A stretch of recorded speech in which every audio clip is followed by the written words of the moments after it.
இன்று ஒரு அற்புதமான நாள்.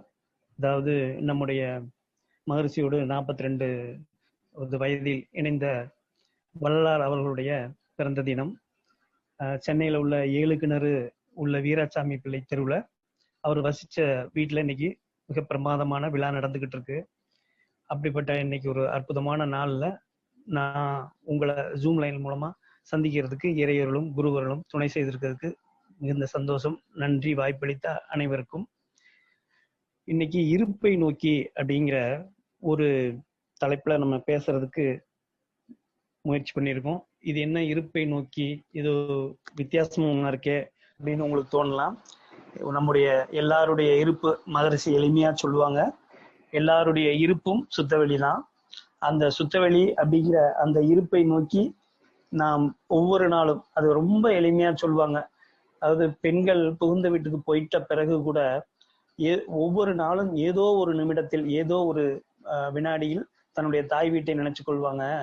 அதுபோல நம்முடைய இருப்பை நோக்கி நாம் ஒவ்வொரு நாளும் ஏதோ ஒரு தருணத்துல இறைநிலை உணர்த்திக்கிட்டே தான் இருக்கு. இதுதான் உன்னுடைய இடம், இங்க இருந்துதான் நீ வந்த அப்படின்னு உணர்த்திக்கிட்டே இருக்கு. ஆனாலும் நாம நம்முடைய புலன் தேவைகளுக்கும் அதுல இருக்கிற ஈடுபாடும், நம்முடைய அருகுணங்களும் 5 பழிச்செயல்களும், நம்முடைய பதிவுகளும் என்ன செய்யுது அப்படின்னா, நம்ம அந்த பழைய நிலைக்கு, அந்த பழைய ஓட்டத்துக்குள்ளேயே கொண்டு போய் நிறுத்தி வச்சிருது. ஆனா நாம நம்முடைய உண்மையான இருப்பை நோக்கி நாம செல்வதற்கு கட்டாயமா நமக்கு ஒரு வாய்ப்பு இருக்கு அப்படின்னா, அது ஒரே ஒரு மாஸ்டர் கீன்னு சொல்லக்கூடிய தியானத்தால தான் முடியும்.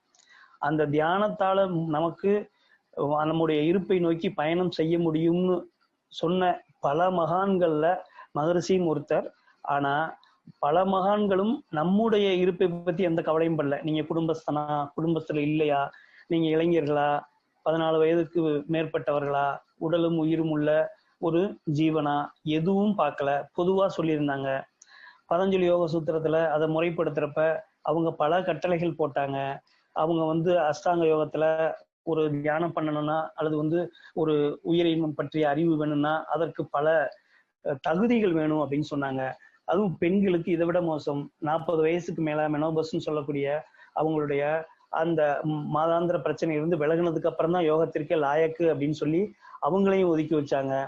ஆண்களுக்கு பாத்தீங்கன்னா அவங்களுடைய வனவாசம் சொல்லக்கூடிய 60 வயசுக்கு மேலதான் அதை பயன்படுத்த முடியும்னு சொன்னாங்க. இப்படி பல விதத்துல, பல தன்மையில யோகத்துக்குள்ள மனிதன் நுழைய முடியாத ஒரு தன்மை இருந்தது.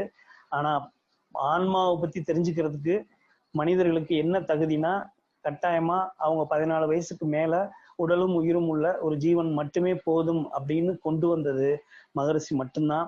அந்த வகையில நமக்கு குடும்பத்தில் இருக்கவங்களுக்கு எளிய முறையில, அதே சமயம் மிக மிக கடினமான பயணங்களை மேற்கொள்ள வேண்டிய இந்த யோகத்தின் அந்த மாண்பை மிக எளிய முறையில, ஆனா அவர் பட்ட கஷ்டம் நமக்கு எதுவுமே வெளியே அவர் சொல்லல, பதிவு கூட செய்யல, அவர் கூட இருந்தவங்க கூட சொல்ல முடியல. அவ்வளவு கடினமான பயணங்களை கடந்துதான், பல இகழ்ச்சிக்கு, பல விதமான கடினமான பாதைகளை கடந்த பிறகுதான் மகரிஷி இதை எளிமைப்படுத்தியிருக்காங்க. ஆனா அவரோட அந்த விஷயத்த எப்போதும் நமக்கு சொல்லல. அப்படியே தெரிஞ்சா கூட நம்ம பேராசிரியர் மாரியம்மாள், தியாகராஜன் ஐயா, இந்த மாதிரி பெரிய பேராசிரியர்களோட, அந்த கேஜி சாமி ஐயா, இவங்க மூலமா நம்ம சின்ன சின்ன விஷயங்கள் கேள்விப்படுறோம். இருந்தாலும் மகரிஷி அதை பதிவு பண்ணல. அப்படிங்கன்னா ஒரே காரணம் என்னன்னா, நமக்காக பொதுவா இயேசுநாதரை வணங்குறவங்க சொல்லுவாங்க, ரத்தம் சதையுமாக அவர் நமக்கு தியாகம் செஞ்சிருக்காரு, தன் உடலை ஈர்ந்திருக்கிறாரு, அதை நினைவுல வச்சுக்கிட்டே நம்ம இருக்கணும் அப்படின்னு சொல்லுவாங்க.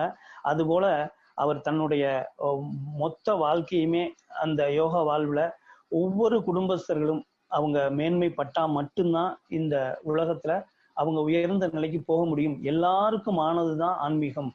ஆன்மா அப்படிங்கிற ஒண்ணு இருக்கிற அனைவருக்கும் உள்ளதுதான் அப்படின்னு பிரத்யோகமா மனிதனுக்கு மட்டும்தான் அந்த ஆன்மாங்கிற ஒரு விஷயம் இருக்கு. மீதி எல்லா உயிரினங்களும் 5 அறிவுக்கு உட்பட்டு இருப்பதால் அது வான்காந்தத்தின் வெளியே நடந்து தன்னுடைய உடலையும் 5 பஞ்ச பௌதீகங்களோட இணைச்சுக்கிட்டு உயிரை இந்த மகாகாசத்துல இணைச்சு போயிருது. அதுக்கு ஆன்மாங்கிற ஒரு நிலை இல்லை.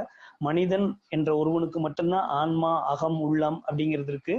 அப்படிப்பட்ட மனித ஆன்மா தன்னுடைய மூல நிலையை அடையணுங்கிறதுக்காக தான் அது பதிவுகளையும் கொண்டு இருக்கு. அதாவது 5 அறிவுக்கிலிருந்து 6வது அறிவு அப்படிங்கிற ஒரு நிலைக்கு போவதற்காக, அதாவது பேரறிவே தன்னை உணர்வதற்காக எடுத்துக்கிட்ட ஒரு முயற்சி தான் இந்த மனித உயிர் அப்படின்னு சொல்லக்கூடியது. அப்படிப்பட்ட மனித உயிர் இந்த வாழ்க்கையில இந்த புலன் இன்பங்கள்ல மேலும் மேலும் அறிவியலை மேலும் மேலும் தன்னுடைய புலன் இன்பங்களுக்காக உபகருவிகளை கண்டுபிடிச்சு குவிச்சுக்கிட்டு இருக்கு. ஆனா மேன்மையை நோக்கி போகக்கூடிய அந்த தன்மையில அது மெல்ல மெல்ல அந்த மாயைக்குள்ள சிக்கி அந்த மயக்கத்துக்குள்ளேயே இருக்கிறத தாண்டி மேல போகணும் அப்படிங்கிறதுக்கு மகர்ஷி கொடுத்த ஒரு மாஸ்டர் கீ தான் தியானம். எல்லாம் கொடுத்திருந்தாலும் இந்த மாஸ்டர் கீ எளிமையா திறக்குது. எளிமையா நம்ம மனதை திறந்து மனதுக்குள் ஒடுங்கி அது அறிவுக்குள் நிலைத்து அறிவை விரிவு பண்ணி அது இந்த பிரபஞ்சத்தின் எல்லைகளை கடந்து அந்த மகா ஆகாசத்தின் அந்த முழுமையை உணர்வதற்கு பயன்படுது. நீங்க இந்த ஒரு முயற்சி தான் மகரிஷியோட ஒரு அற்புதமான முயற்சி. இதை உணர்ந்த எல்லாரும், இதை உணர்ந்தவங்க மற்ற வகையில கம்பேர் பண்றப்பதான் தெரியும் மற்ற தியான முறைகள் எவ்வளவு கடினமா இருக்கு, எவ்வளவு அதை ஆழமா போக வேண்டிய, எவ்வளவு தியாகங்கள் பண்ண வேண்டியது இருக்கு அப்படின்லாம் நம்ம பார்க்க முடியுது. மறு சொல்லுவாங்க, எல்லாமே மனதிற்குள் தான் இருக்கின்றன, எல்லாமே மனதிற்குள் இருந்துதான் வர வேண்டும், வேற வழியே இல்லை. மனதின் மகத்துவத்தை உணராதவர் அறிவில்லாதவர்களேன்னு சொல்லுவாங்க. இவ்வளவு கண்டிப்பா அவங்க பேச மாட்டாங்க. ஆனா மனவளக்கலையில முதல் பாகத்துல அந்த விஷயத்த மிக மிக தெளிவா நுணுக்கமா அந்த விஷயத்த சொல்றப்ப டிக்ளேர் பண்ற மாதிரியே இருக்கும். மகரிஷி இவ்வளவு கண்டிப்பாலாம் பேசி எங்கேயும் நம்ம பார்க்க முடியாது. ஆனா அவர் ஏன் இந்த அளவுக்கு சொல்றாங்க அப்படின்னா, மனம் என்ற ஒரு புதையலை மனிதன் வைத்துக்கொண்டே மிக மிக பெக்கிங், அதாவது எல்லா பக்கமும் அவன் கையேந்தி கொண்டிருக்கிறான். அந்த முழுமைன்னு சொல்லக்கூடிய அந்த இந்த டோட்டாலிட்டி கிட்ட இந்த ஃப்ராக்ஷன் சொல்லக்கூடிய மனித உயிர்நிலை கேட்டுச்சுன்னா எல்லாமே கிடைக்கும். அவ்வளோ பெரிய ஒரு அட்சய பாத்திரம் இருக்கிற போது மனிதன் இங்க ஒவ்வொருத்தட்டையும் எதிர்பார்த்து ஏமாந்து தன்னுடைய வாழ்க்கையை பலவீனமாகவும் துன்பம் நிறைந்ததாகவும் கொண்டாடிட்டு இருக்கான். இது ஒரு நிலைன்னு சொல்லி அவன் உணர்ந்துட்டு இருக்கிறான். அந்த நிலையிலிருந்து தாண்டி போகணுங்கிறதுக்காக தான் இவ்வளவு கண்டிப்பான வார்த்தைகளை அவங்க பயன்படுத்துறாங்க. தனக்கும் சமுதாயத்துக்கும் துன்பம் விளைவித்துக் கொண்டு தான் நிறைய பேர் இருக்காங்க, இன்பமும் அமைதியும் மனதுக்குள் இருந்தான் வர வேண்டும் என்ன என்பதை அறியாமல் எங்கெல்லாமோ தேடி அலைந்து துன்புறுகிறார்கள், மகரிஷி வேதனைப்படுறாங்க. அப்படிப்பட்ட அந்த மனதின் இருப்பையும் மனதின் மூலத்தையும் உணர்வதற்குத்தான் இந்த ஒரு அற்புதமான தலைப்பின் கீழே மகரிஷியோட அந்த சிந்தனையின் கீழே நம்ம சிந்திக்கிறோம். இதை எளிமையான ஒரு ஆரம்பத்திலிருந்து நம்ம பார்க்கலாம். ஆகம நீதிப்படி கட்டப்பட்ட கோயில்களுக்கு நீங்க போனீங்கன்னா 5 மூர்த்திகள் இருப்பாங்க. அதுல உற்சவமூர்த்தின்னு ஒருத்தர் இருப்பார், சோமஸ்கந்தர்னு சொல்லக்கூடிய உற்சவமூர்த்தி இருப்பார். அவரைத்தான் வீதி உலாவுக்கெல்லாம் எடுத்துட்டு வருவாங்க. அவருக்கு இன்னொரு பேரு யதாஸ்தானம். அப்படிங்கிற உற்சவமூர்த்திக்கு இன்னொரு பேர் யதாஸ்தானம்னு சொல்லுவாங்க. அது என்ன யதாஸ்தானம்னா, அதாவது அவர் தான் இருப்பிடத்திலிருந்து தொடங்கி இந்த உலக மக்களுக்கெல்லாம் காட்சி தந்துட்டு, ஏன்னா மூலவரை அப்படியே எடுத்துட்டு போக முடியாது, பிரதிஷ்டை பண்ண மூலவரை. ஆனா மூலவருக்கு சாட்சியா அந்த உற்சவ மூர்த்திய சோமஸ்கந்தர்னு சொல்லக்கூடியவரை விழா காலத்துல மற்ற எல்லா சமயங்களையும், அதாவது 2 சமயங்கள்ல, ஒண்ணு விழா காலங்கள்ல வீதி உலா வருவாரு, மற்ற நாட்கள்ல ஒவ்வொரு இரவும் அவர் தன்னுடைய இருப்பிடத்திற்கு, அதாவது பள்ளி அறைக்கு போவதாக ஒரு ஆகமம் செய்து வைத்திருக்காங்க.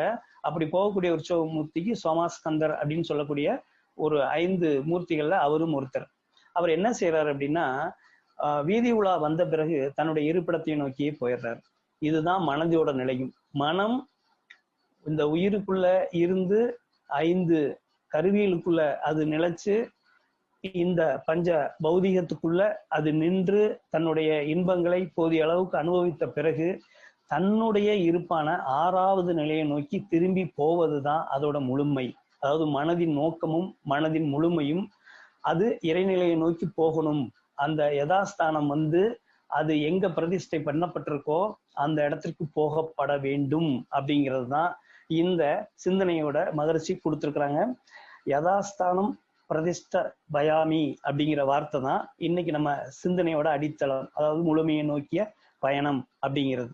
முழுமை எங்க இருக்கு? நம்ம ஆரம்பத்திலேயே சொன்னோம், முழுமை என்பது அது மூலத்தை எப்போது உணருதோ அப்பதான் முழுமையை நோக்கி அது பயணம் பண்ண முடியும். சரி, இது எப்படி நம்முடைய பக்தி யோகத்துல நீங்க பார்த்திருக்கலாம்.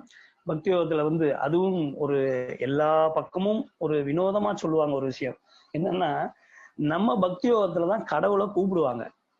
ரொம்ப விசேஷமா இருக்கும். கடவுளை கூப்பிடுவாங்க, கூப்பிட்டு உட்கார வச்சு அவருக்கு செய்ய வேண்டியதெல்லாம் செஞ்சுட்டு திருப்பி போங்கன்னு அனுப்பிச்சு வச்சிருவாங்க. அது என்னது அப்படி நம்ம அப்படியா செய்யறோம் அப்படின்னு பாத்தீங்கன்னா, ஆவா ஹயாமி அப்படின்னு சொல்லக்கூடிய நம்முடைய இஷ்ட தேவதையை கூப்பிட்டு வச்சு எல்லா வேலையும், அதாவது காயத்ரி ஆவயாமி, சாவித்ரி ஆவயாமி, சரஸ்வதி ஆவகாமி, இந்த மாதிரி மந்திரங்களை சொல்லி கூப்பிட்டு வச்சு அவங்களுக்கு ஜபம்லாம் பண்ணி எல்லாம் முடிச்சுட்டு, நீங்க உங்க அதாவது அம்மா தாயே மேருமலைக்கு மீது உள்ள உங்க இருப்பிடத்திற்கே திரும்பி போய்விடுன்னு அனுப்பி வைப்பாங்க. இது நம்முடைய எல்லா அந்த பிரதிஷ்டைகள்லையும் பாத்தீங்கன்னா தொடர்ந்து இருக்கக்கூடிய ஒரு விஷயம்.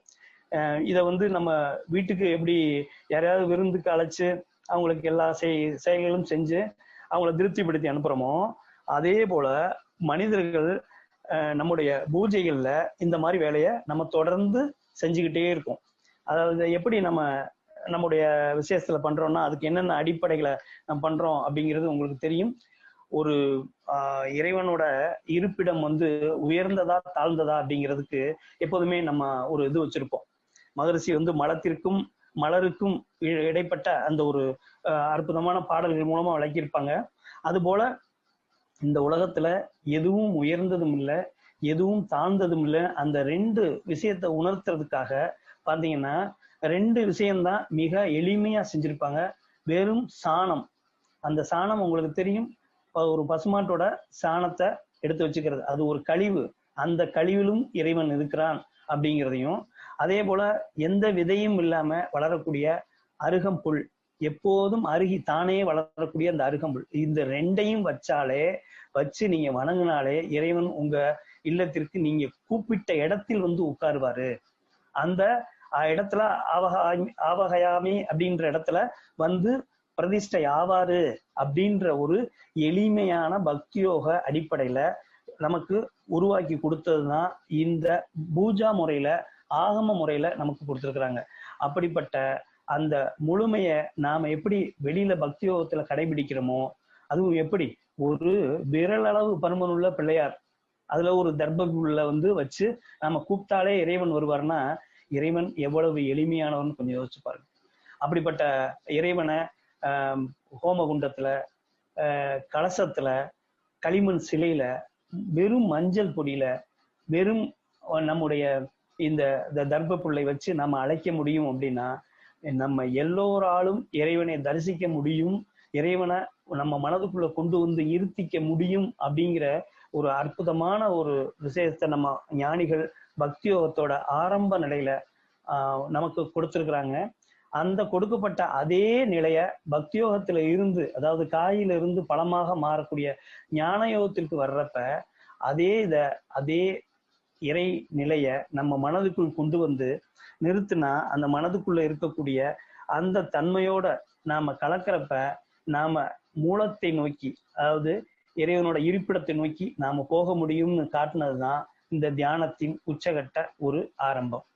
அப்படிப்பட்ட அந்த அவகானம் பண்றத நாம கூட இதை ஒரு எளிமையான கதையில கூட நம்ம படிச்சிருப்போம். உங்களுக்கே தெரியும், பூசலார் அப்படின்னு சொல்லக்கூடிய ஒருத்தர் திருவாரூர்ல இருந்தாரு. அவரு மனதுக்குள்ள ஒரு அழகான ஒரு கோவில் கட்டியிருந்தாரு. பல்லவ மன்னன் உலகத்திலே மிக பெரிய கைலாசநாதர் ஆலயம் காஞ்சிபுரத்துல நிறுவி இருந்தாரு.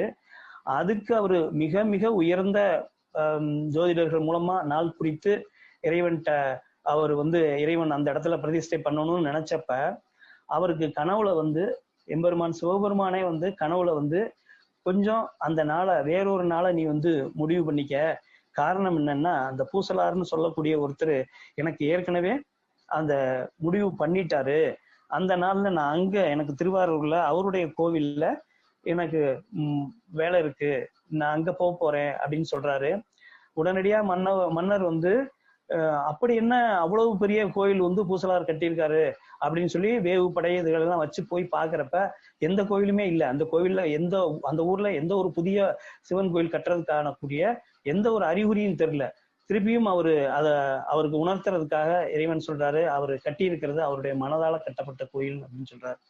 அப்போ எவ்வளவு பெரிய ஆகம நியதிப்படி ஒரு கோவில்ல இறைவன் வந்து பிரதிஷ்டை பண்ணப்பட்டாலும் அதை விட முக்கியமா இறைவன் காத்திருக்கிறது எங்க அப்படின்னு கேட்டீங்கன்னா அவங்களுடைய இதயத்துல அப்படின்னு சொல்லி பழைய வேதங்கள்ல சொல்லுவாங்க. கடவுளை இதயத்துல வர வைக்கக்கூடிய, இருதயத்துக்கு கொண்டு வந்து வர வைக்கிறது தான் அந்த ஆவகாயாமின்னு சொல்லக்கூடிய தன்மைக்கு முக்கியமானது. அதனால கடவுளை வந்து வணங்குறது மட்டுமல்ல, யாரெல்லாம் நினைக்கிறாங்களோ நினைப்பவர்களுக்கே அவர் செய்வார்னு சொல்லக்கூடிய விளக்குறது தான் அந்த பாடல். சோ நம்முடைய தவத்துல, அது நம்முடைய பக்தியோகத்துல ஆரம்ப நிலைகள்ல நமக்கு சொல்லப்பட்ட விளக்கங்களும் அந்த வழிமுறைகளும். ஆனா வயதில் மூத்த 14 வயதிற்கு மேற்பட்டு நம்முடைய கருமையம் நமக்கே தனியாக செயல்பட தொடங்கக்கூடிய அந்த காலகட்டங்கள்ல பக்தியோகத்துல இருந்து ஞான யோகத்தின் படிகளை தொடுவதற்கு ராஜயோகம் சொல்லக்கூடிய இந்த எளிய முறை குண்டலினி யோகத்துல மகரிஷி எவ்வளவு எளிமையா விளக்கியிருக்காங்க. அதை எப்படி அந்த ஒரு மாஸ்டர்கின்னு சொல்லக்கூடிய அந்த சாவி மூலமா நம்முடைய மனதை திறக்கக்கூடிய அந்த சாவியை தியானத்தின் மூலமா செஞ்சிருக்காங்கன்னு பாத்தீங்கன்னா மிக எளிமையா இருக்கு. மகரிஷி வந்து தியானத்தையும் தவத்தையும் பிரிச்சு பேச மாட்டாங்க. ஆனா இந்த இடத்துல ஒரு சின்ன நுணுக்கத்திற்காக நம்ம பிரிச்சு பேச வேண்டியது இருக்கு. எப்படின்னு கேட்டீங்கன்னா, தியானம் என்பது ஒரு சிலை வழிபாட்டு மூலமா ஒரு சிலையை நம்ம பார்த்து அதை மனதுக்குள் வணங்குவதன் மூலமா செய்யக்கூடியது. ஒரு மந்திரங்களை உச்சாரணம் செய்து மந்திரங்களை சொல்லி அதன் மூலமாகவும் நாம மனதை ஒருநிலைப்படுத்தி தியானம் பண்ணலாம். அடுத்து மூணாவது, நாம ஏதாவது ஒரு ஜபமாலை உருட்டி கூட மனதை ஒருநிலைப்படுத்தி மனதிற்கு ஒரு வேலை கொடுத்து செய்யலாம். அப்புறம் ஏதாவது ஒரு கடவுள் பெயரையோ அதை ஏதாவது ஒன்று சொல்லி கூட மனதை ஒருமுகப்படுத்தலாம். இதெல்லாம் வந்து தியானிப்பது, அதாவது ஏதாவது ஒன்றை பற்றி நிற்பது. ஏன் அப்படின்னா மகரிஷி ஒரு அந்த அழகிய எளிமையான ஒரு விளக்கம் சொல்லுவாங்க. தியானத்திற்கு முதல் படி என்ன அப்படின்னா, எதையாவது ஒன்றை, ஏதாவது ஒரு வேலையை மனதிற்கு கொடுத்து அதிலிருந்து அதை மேலும் உயர்த்துவது என்பார். யாருமே தியானத்திற்கு இவ்வளவு எளிமையான விளக்கம் கொடுத்திருப்பாங்களா? மிக ஆச்சரியம். ஏன் அப்படின்னா மனதிற்கு அதை வந்து ஏமம் நியமம் படி அது செயல்படணும்னா அதற்கு ஒரு வேலை கொடுக்கணும்னு சொன்ன முதல் மகான் மகரிஷியா தான் இருப்பாங்க. ஏன்னா எல்லாருமே மனமற்றது. ஓசோ சொல்றாரு, மனமற்றது, மனம்ங்கிற ஒரு அழுகிய பொருளை கடந்து போ, மனம்ங்கிறது எப்பயுமே அது ஒரு பழசு. எல்லா மகான்களும் நமக்கு தெரிஞ்ச மிக மிக மனதை திட்டியவர்கள் தான் இருக்காங்க. மகரிஷி மனவள கலையில மட்டும்தான் என்ன சொல்றாங்க அப்படின்னா, இன்னும் சில மகான்கள் வந்து முதல்ல மனதை திட்டியவர்களாகவும் பின்னாடி தன்னுடைய வாழ்க்கையில ஞானம் அப்படிங்கிற ஒரு நிலைக்கு வந்ததுக்கு அப்புறம் மனதை உயர்த்தி பேசுறவங்களாகவும் இருக்காங்க. நம்ம அதெல்லாம் நம்ம சித்தர்கள் பாடல்கள்ல மனம் அது செம்மையானால் மந்திரம் ஜபிக்க வேண்டாம்னு சொல்றாங்க.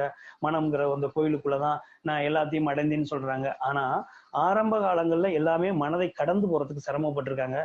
நமக்கு அந்த நிலை வரக்கூடாது, நாம அந்த சிரமத்தை படக்கூடாது அப்படிங்கிறதுக்காக மகரிஷி செய்த மிகப்பெரிய ஒரு சூட்சம் என்னன்னா, மனதிற்கு ஒரு வேலையை கொடுக்கணும். அதற்கு பேர் தான் தியானம். அப்போ மனதிற்கு ஒரு வேலையை கொடுக்கணும்னா 5 புலன்கள்ல அந்த வேலையும் புதிதாக இருக்கணும். அது பழைய வேலைக்குள்ள, பழைய தன்மைக்குள்ள, பழைய ஜீவகாந்த பதிவுல அந்த ஓட்டத்திலேயே இருக்கக்கூடாது. அது வந்து தன்னுடைய நிலையை உயர்த்தி அது ஒரு மேலான ஒரு வேலையை கொடுக்கணுங்கிறப்பதான் அழுத்தம் சொல்லக்கூடிய அந்த விண் என்ன செய்தோ அந்த நம்முடைய பஞ்ச பௌதிகங்கள்ல அந்த விண்ணுக்குரிய செயலான அந்த செல்ஃப் கம்ப்ரஸிங் ஃபோர்ஸ்ன்னு சொல்லக்கூடிய அழுத்தம் என்ற ஒரு நிலையை மட்டும் உணர்ந்தாலே போதும். மீதி உள்ள 4 நிலைகளும் அதற்குள் அடங்கி போகும். ஏன்னா விண்கிற ஒரு நிலையில இருந்து அதோடைய வேறுபாடுகள்ல தான் மற்ற 4 பௌதிகங்களும் உருவாச்சு. அதனால அந்த விண் அப்படிங்கிற அழுத்தத்தை நமக்கு நம்ம புருவ மத்தியில அதை உணர வச்சு நம்முடைய மகரிஷி அதற்கு அதாவது நமக்கு ஒரு வேலையை, மனதிற்கு ஒரு வேலையை கொடுக்குறார். இந்த இடத்துல உன்னையே உணரு, இந்த அழுத்தத்தை பின்பற்று அப்படின்னு ஒரு சாவியை திறந்து அந்த இடத்துல கொடுக்குறாரு. அந்த சாவியை நாம முதல்ல என்ன பண்றோம்னா புருவ பூட்டுன்னு சொல்லக்கூடிய, அதனாலதான் சொன்னாங்க புருவ பூட்டு அப்படிங்கிற வார்த்தையை. அந்த பூட்டை திறக்கிறதுக்கு அவர் கொடுத்தது இந்த அழுத்தத்தை இந்த இடத்துல உணருங்கன்னு சொல்லி அவரு நமக்கு ஏற்றி கொடுக்குற அந்த கலையை கற்றுக் கொடுத்துருக்காங்க. ஏற்றியும் கொடுத்துருக்காங்க. ஏற்றி கொடுத்த அந்த பேராசிரியர் பெருமக்கள் தான் இன்னைக்கு மகரிஷிங்கிற அந்த நடமாடும் அந்த மாபெரும் மகானோட உருவமா நமக்குள்ள இன்னைக்கு மிகப்பெரிய பேராசிரியர்களா நமக்கு வந்து கொடுத்ததை வாங்கி வாங்கி தான் நாமளும் இன்னைக்கு ஆசிரியருங்கிற அதாவது மகரிஷியோட வேலையை அந்த வாழையடி வாழையாக நாம செய்யக்கூடிய அந்த வேலையை நம்ம செஞ்சுக்கிட்டு இருக்கோம். அப்படி கொடுக்குறப்ப அந்த அழுத்தத்தை மட்டுமே நீங்க நினைச்சுக்கிட்டு இருங்க அப்படிங்கிறப்ப மனம் ஒரு வேலையை எடுத்துக்குது. அந்த வேலை புதிய வேலை. எப்படி புதிய வேலை? மூலாதாரத்துல இருந்து அந்த 5 புலன் அறிவுக்குள்ளேயே எல்லை கட்டி நின்றுகிட்டு இருந்த அது இப்போ அதோட மூல நிலை அல்லது அந்த அதோட தொடக்க நிலை எது அப்படிங்கிறத புரிஞ்சுக்கிறதுக்காக மேல் நோக்கி வந்து நின்று அங்கு அது விழித்து கொண்டு அது இந்த 5 புலன்கள்ல நான் எப்படி சிறைப்பட்டு கிடந்தேன், எப்படி இந்த 5 புலன்களுக்குள்ள 5 புலனே உலகம் என்று நான் நினைச்சிருந்தேன், ஆனா அதுல எல்லாம் எனக்கு திருப்தி இல்லை. இந்த 6வது நிலைக்கு வந்ததுக்கு அப்புறம் தான் எனக்கு ஏதோ ஒரு திருப்தி ஏற்படுது. அந்த திருப்தி இந்த அழுத்தத்தால கிடைக்குது. இந்த அழுத்தம் எனக்கு ஏதோ ஒரு புலங்காயுதமான ஒரு இன்பத்தை தருது அப்படின்னு உயர்த்தி கொடுத்துருக்காரு பாருங்க மகரிஷி. அந்த கருமையத்துல இருந்து அதை உயர்த்தி இந்த கருதவத்தின் மூலமாக நமக்கு உயர்த்தி கொடுக்குறப்பதான், இந்த புருவ பூட்டு திறக்கிறப்பதான் இங்க இறைநிலை அப்படிங்கிற ஒரு உணர்வு நமக்குள்ள வருது. அப்படிப்பட்ட மிக மிக உன்னதமான செயல் தான் தவம். தவத்திற்கு எப்படி சொல்றாங்க மகரிஷி? 2 வகையில டிஃபைன் பண்றாங்க. எப்படி?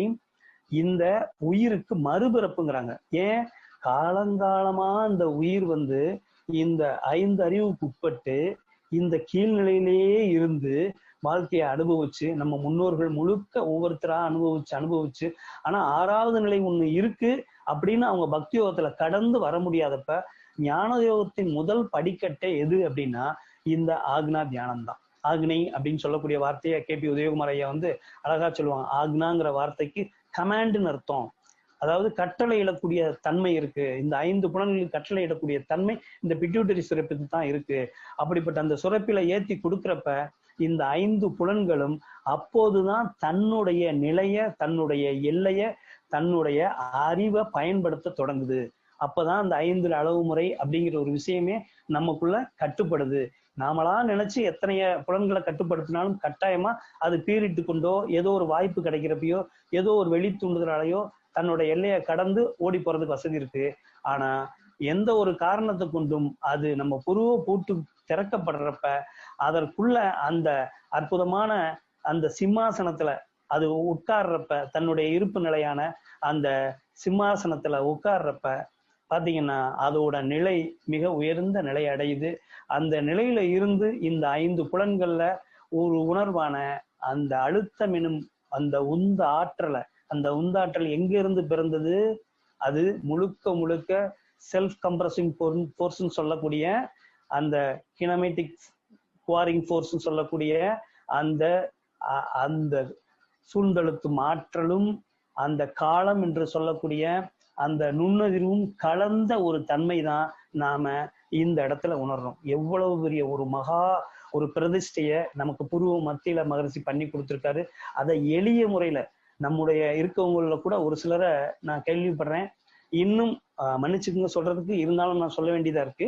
இன்னும் கூட நம்முடைய அமைப்புல இருக்கவங்க வேறு வேறு பழைய முறைகளையும் பின்பற்றி, அதாவது பக்தி யோகத்திலையும் சரி ஞான யோகத்துல வெவ்வேறு அமைப்புல இருக்கக்கூடியதையும் பின்பற்றி போறாங்க. இன்னும் கிரியா யோகம், ஹடயோகம், இன்னும் வந்து ராஜயோக பிரிவுல இருக்கக்கூடிய சில பிரிவுகளுக்கு அப்ப அந்த யோகங்களுக்கெல்லாம் போறாங்க.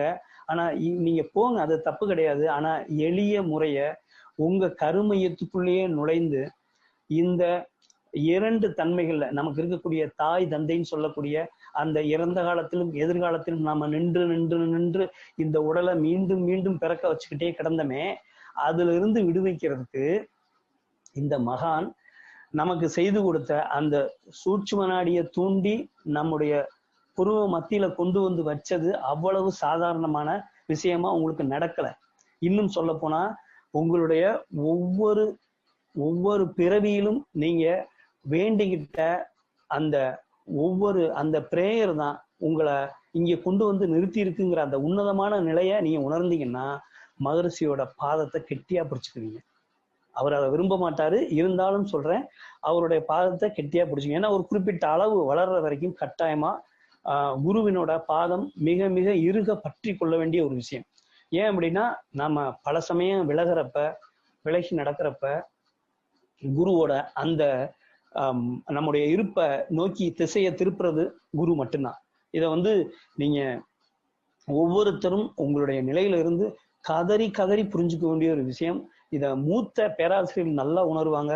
தன்னுடைய வாழ்க்கையில அவங்க கடந்து போக முடியாத நிலையப்பெல்லாம் குருவோட அந்த சேர்க்கை, மகரிஷியோட ஒரு சின்ன ஒரு விஷயம் சொன்னப்போல அவரு சொல்றாரு, தன்னுடைய அனுபவத்துல, நான் மற்றவங்களை என்னுடைய சூட்சும சரீரத்தால மற்றவங்களுக்கு உதவுறதுக்கு பல சமயங்கள்ல போவேன்.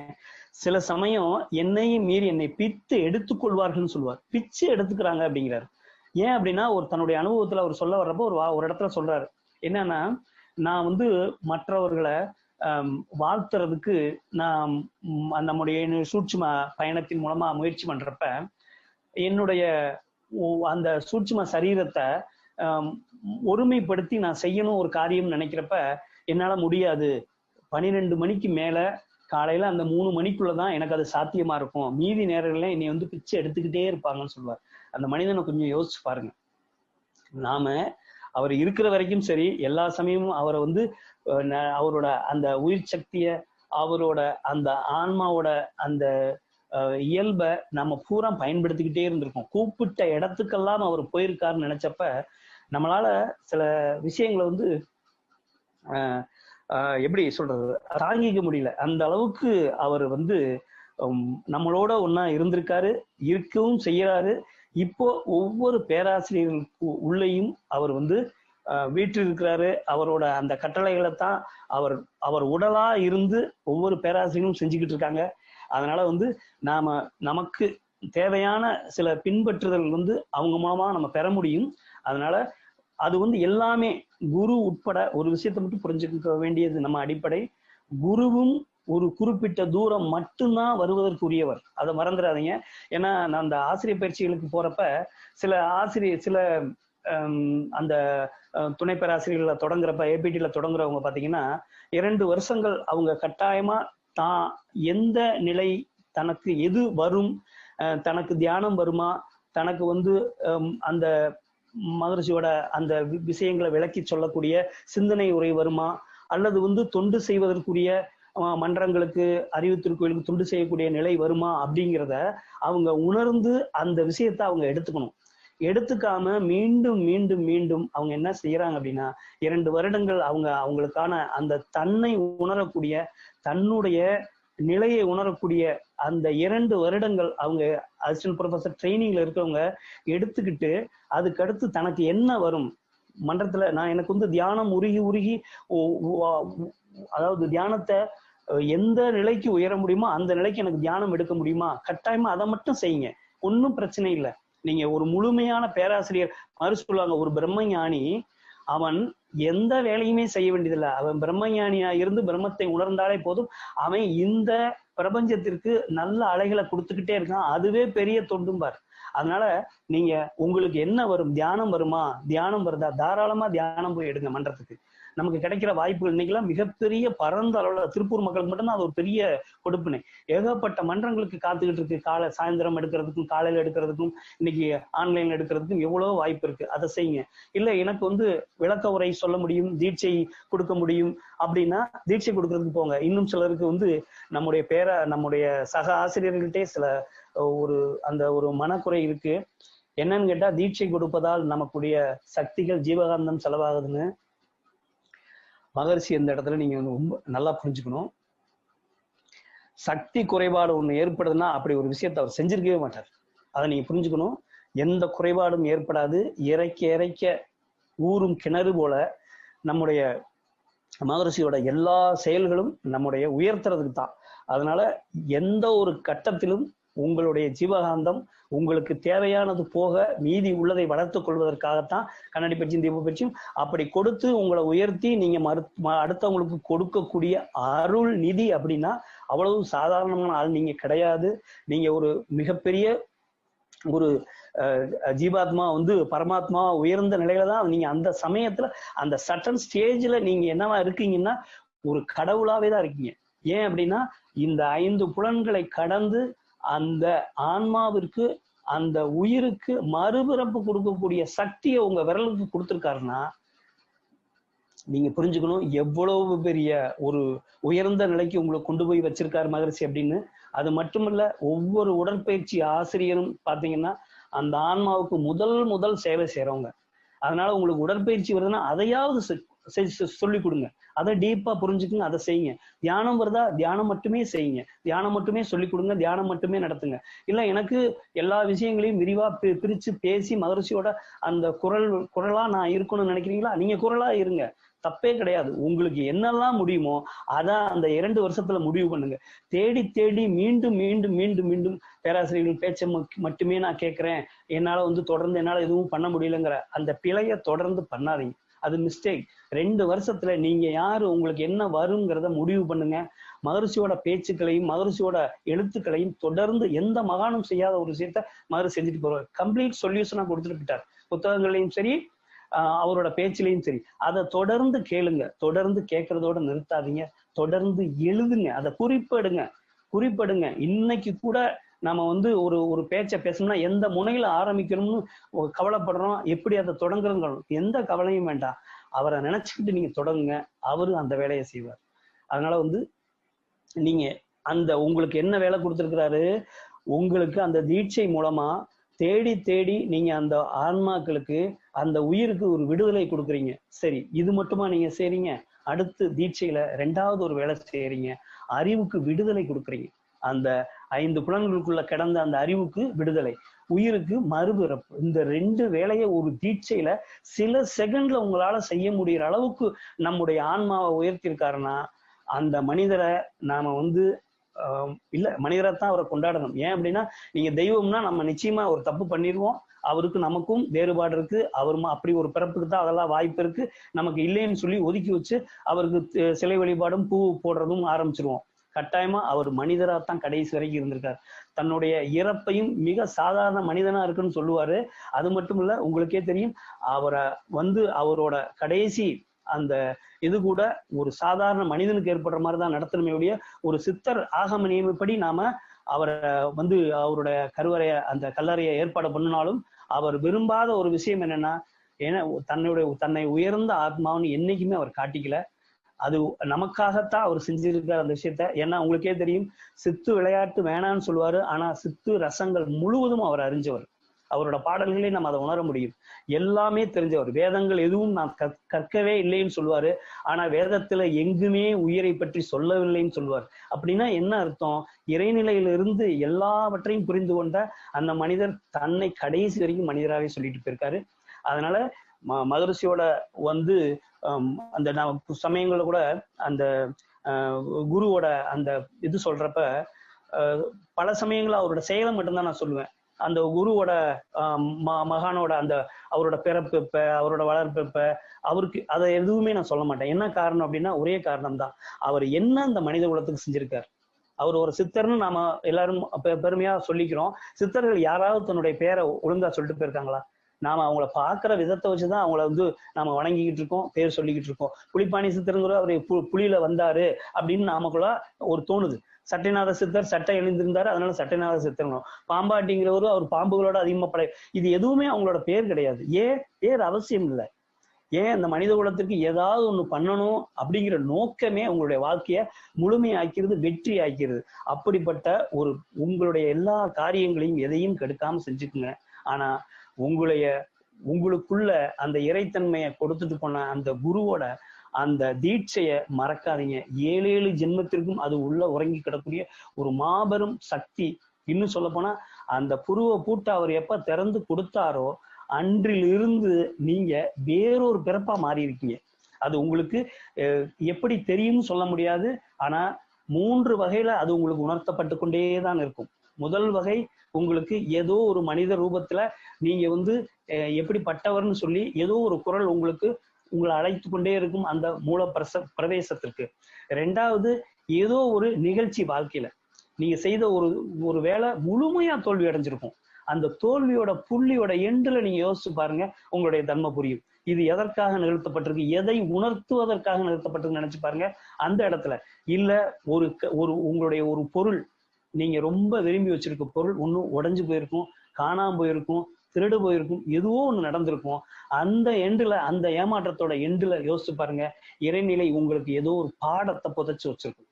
அந்த புதைச்சு வச்சிருக்கிறத உங்களுடைய அகக்கண்ணால நீங்க தேடி பாக்குறப்ப உங்களுக்கு கட்டாயமா உங்களுக்குள்ள இருக்கிற அந்த இறைநிலையின் ஒரு கூறு, அந்த மாபெரும் வள்ளலார நம்ம ஆரம்பிச்சோம், வள்ளலார் அந்த அருட்பெருஞ்சோதின்னு அவர் சொல்றாரு பாருங்க, அந்த பிரகாசமான அந்த தன்மை, அந்த தன்மைய மகரிஷியோட அந்த அவர் வாழ்ந்த காலத்துல அவர் சொல்லிட்டு போன அந்த விஷயத்த நம்மளால மிக எளிமையா புரிஞ்சுக்க முடியும். அதனால நம்ம பக்தி யோகத்துல நமக்கு என்ன இருந்தது அப்படின்னா, கடவுளை வர வச்சோம், பிரதிஷ்டை பண்ணோம்.